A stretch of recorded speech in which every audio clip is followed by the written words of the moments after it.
katanya dulu diet ya selama 25 tahun, Oke. tapi gagal sampai akhirnya mengalami obesitas berat dengan IMT di atas 40. Rasulullah SAW sangat menekankan bahwasannya kita harus makan secukupnya. Nah, di sini ya, berhenti sebelum kenyang dan juga menjaga keseimbangan tubuh. Ini salah satu konsepnya. Bekam sama medis itu bisa dibilang saling membantu. Jadi Oke. kita tidak juga untuk menyalahkan bahwasanya obat kimia harus dijauhi, tapi kalau misalkan memang dibutuhkan, yaitu saling berkesinambungan, Oke. saling berjalan.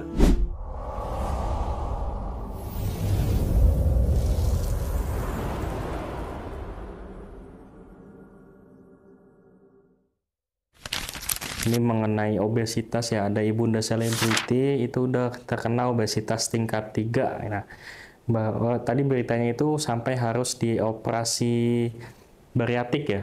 Betul sekali ya, ada ibunda dari selebritis tanah air ya, yang katanya dulu diet ya selama 25 tahun, Oke. tapi gagal sampai akhirnya mengalami obesitas berat dengan IMT di atas 40. Luar biasa ya.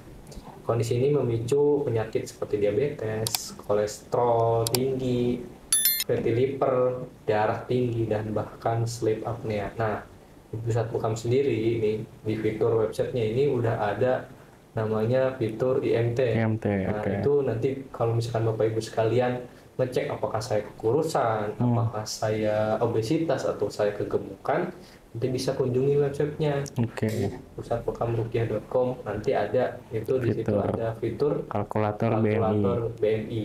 Nah, itu. Oke, berarti obesitas ini bukan soal penampilan ya, tapi udah juga menyangkut keselamatan nyawa gitu. Betul sekali ya, obesitas di sini memang obesitas itu berat, membuat organ tubuh bekerja terlalu keras. Kalau dibiarkan itu bisa berujung pada komplikasi. Oke. Nah, ini dalam tibu nabawi memang kita diajarkan konsep alwiyah khairun minal ilaj. Pencegahan lebih baik daripada pengobatan. Nah, ini salah satunya ya, konsep-konsep tibu nabawi ini. Rasulullah SAW sangat menekankan bahwasannya kita harus makan secukupnya. Nah, di sini ya, berhenti sebelum kenyang dan juga menjaga keseimbangan tubuh. Ini salah satu konsepnya.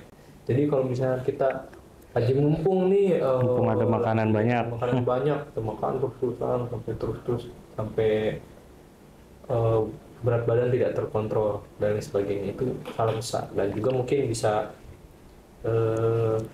dilakukan juga olahraga setiap hari agar perut tidak membesar, agar berat badan tidak meningkat. Itu salah satunya olahraga dan menjaga pola makan yang baik. Nah, itu salah satunya. Oke, kalau dengan Bekam sendiri nih Pak, ada nggak sih perannya Bekam ini untuk orang yang obesitas?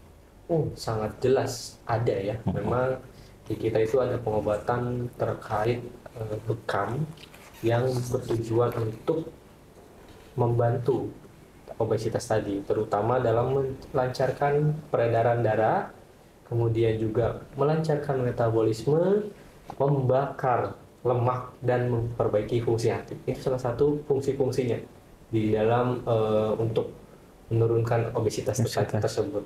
Nah, ketika sirkulasi darah bersih dari toksin, sistem pencernaan jadi lebih optimal. Nah, jadinya susah buang air, terus sehingga menumpuk-numpuk dan lemak juga banyak.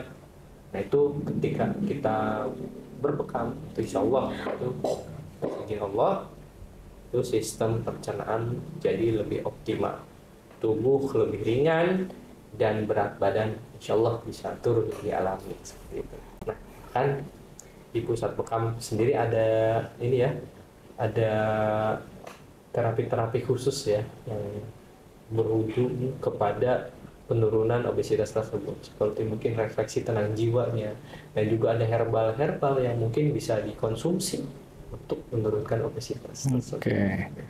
Jadi kalau kita simpulkan ya dari dua berita tadi ya, yang pertama dan yang kedua ini, yang tentang sirup beracun dan juga obesitas, ini sebenarnya punya ada kesamaan ya untuk bisa dicegahnya dengan tibu nabawi gitu ya Pak Ruki. Ya, keduanya menunjukkan bagaimana gaya hidup modern dan ketergantungan bahan kimia yang bisa berdampak fatal bagi tubuh.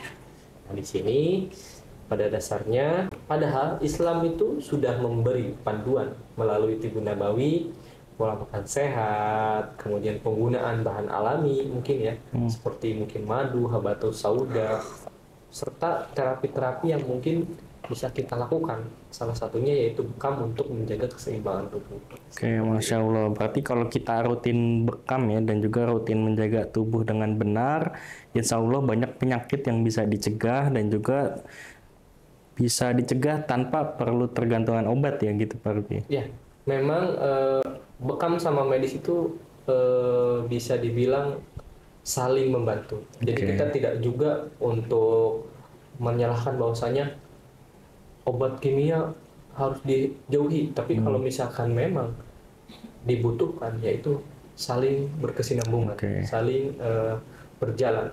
Nah, seperti itu. Sama halnya di pusat bekam itu tidak hanya melulu ya udah harus berbekam, tapi kita juga ada medisnya, ada medis tertentu, ada pola hidup yang mungkin bisa dijalankan dan sebagainya seperti itu. Nah, di pusat bekam juga kita sering menerima pasien yang awalnya mungkin terus-terusan full obat. Nah, itu kan setelah terapi ada upaya ubah pola hidup ala Tibun Nabawi, keluhannya ada yang berkurang, bahkan ada yang sembuh. Nah, itu kuncinya satu, pikiran tenang, niat konsisten, dan tawakal kepada Allah Subhanahu wa Ta'ala. Itu kuncinya. Insya Allah ya. Kita harus menyeimbangkan antara medis dan juga sunnah. Oke, luar biasa nih pembahasan hari ini. Dari tadi kita bahas sirup yang beracun di India, hingga kita bahas tadi mengenai obesitas berat. Nah, jadi semuanya ini kita jadi pelajaran penting ya, bahwasanya menjaga tubuh itu adalah amanah dari Allah. Dan juga ingat, solusi alami seperti bekam ini bisa jadi jalan sehat yang aman dan sesuai sunnah. Betul sekali ya. Mari kembali ke pengobatan yang menyehatkan tanpa efek samping dengan izin Allah. Bagi pendengar yang mungkin ingin mencoba bekam, silahkan mungkin bisa datang ke pusat bekam, atau mungkin kalau misalkan pengen tahu informasi lebih lanjut, mungkin di website pusat bekam ada, di Instagram pusat bekam ada, di TikTok pusat bekam ada, di Facebook pusat bekam ada. Jadi insya Allah pusat bekam tempatnya bersertifikasi, layanan profesional, dan nyaman pastinya. Oke, terima kasih Pak Ruki atas sharingnya pada video kali ini. Dan juga terima kasih juga Sobat Sehat yang sudah menyimak sampai akhir. Jangan lupa follow dan juga share podcast Bincang Sehat bersama Pusat Bekam ini. Sampai jumpa di episode selanjutnya. Insya Allah kita akan bahas mengenai topik-topik yang menarik dan juga yang pastinya mengenai kesehatan. Sekian, wassalamualaikum warahmatullahi wabarakatuh.